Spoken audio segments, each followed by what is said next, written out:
what are some of the big strategies people can do to increase coherence or increase their heart rate variability? Is it just the breathing? Is it focus on the brain, on gratitude? What are the big factors that you're seeing that make a big difference and move the needle?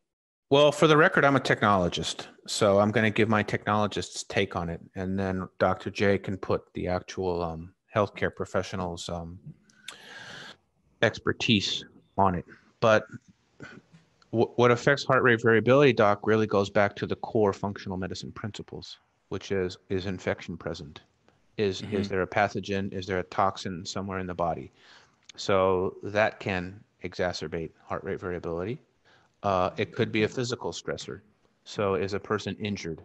Is a person dealing with a chronic illness? Are they getting sick? So that would be like an acute type of illness that can affect heart rate variability. And then the third part of it is the psychosomatic part, which is basically just a fancy word to say the emotional part. What is your daily life, your work situation, your interpersonal situations? That creates emotional stress. So those are the three things that really, diet, blood sugar, those will be others.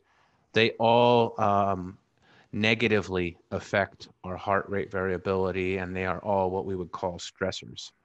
So as you work on things like detoxification protocols, strengthening the immune system, working on digestive health, blood sugar regulation, meditation, that's when you'll see your heart rate variability start to get better. Excellent. So for instance, just to make it tangible, on the psychosomatic side, this is inner balance right here. You can plug it in. I'm already in coherence, which is the red, and you can see it's monitoring the heart rate there, and it's looking at the variability. This is primarily just addressing the psychosomatic part. Basically, it's a 5-second breath in, 5-second breath out. And as this expands here in the middle, that's breathing in. Imagine your lungs expanding in. As it's contracting, that's your lungs contracting. Now, if you have infections or blood sugar or a whole bunch of inflammation going on, just changing your breathing and changing your mental focus doesn't fix those underlying issues. So kind of like what you said, we look at functional medicine, we look at the underlying physical, chemical, and emotional stressors, and that may be a nice palliative way to shift some of the emotional stressors and promote more of that parasympathetic nervous system response. But we got to put, it's one tool in the whole kind of conglomeration of tools.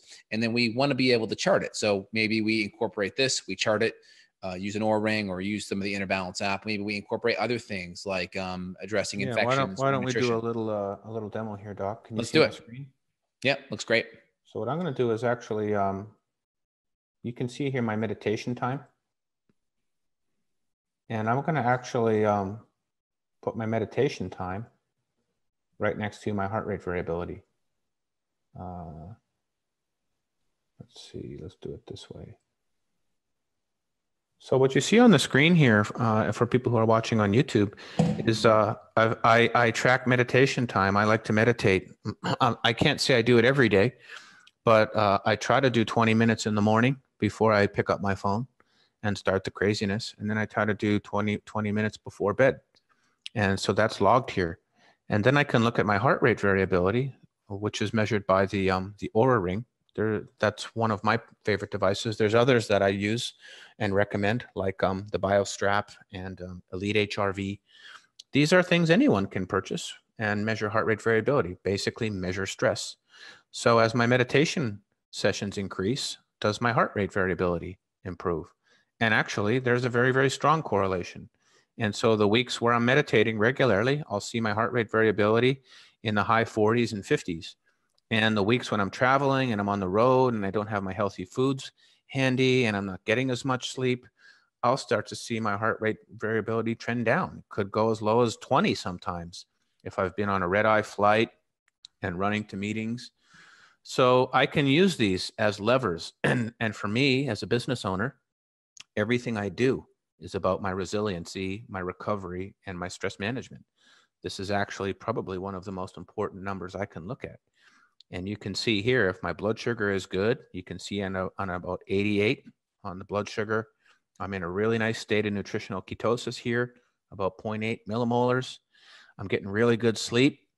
You can see that my heart rate variability is dialed in. So that's just really simple examples of how people are doing these self-optimization exercises.